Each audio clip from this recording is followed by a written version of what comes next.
Bugün Bakı şəhəri Səbail rayonu Məmməd Rahim adına 7 saylı tam orta məktəbin təşkilatçılığı ilə Olimpiya mədəniyyəti və təhsil proqramı çərçivəsində ümummilli lider Heydər Əliyevin 102-ci il dönümünə həsr edilmiş idman festivalı keçirilib. Tədbirdə Milli Olimpiya Komitəsinin vitse-prezidentləri Çingiz Hüseynzadə, Fərid Mansurov, Milli Olimpiya Komitəsinin baş katibi Azər Əliyev, Səbail rayon icra hakimiyyətinin başçısı Vüqar Zeynalov, Bakı şəhəri üzrə təhsil idarəsinin nümayəndəsi Nərminə Hüseynova, YAP Səbail rayon təşkilatının idarə heyətinin sədri Muxtar Nağıyev, Azərbaycan Təhsil İşçiləri Azad Həmkarlar İttifaqı Səbail rayon komitəsinin sədri Leyla Baxşıyeva və Səbail rayonu Məmməd Rahim adına 7 saylı tam orta məktəbin direktoru Könül Təhməzova iştirak ediblər. Festival məktəbin hazırladığı stendlərə baxışla başlayıb.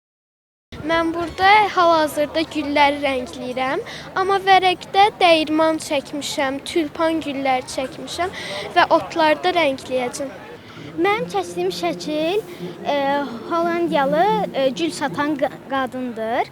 Bu qadın Hollandiyanın Niderlandın milli geyimini geyinmişdir və mən bu şəkil çəkməmin səbəbi özümün oxuduğum məktəb Məmməd Rahim adına 7 nömrəli tam orta məktəbin Niderland krallığı ilə qardaşlığı əlaqələri olmasıdır.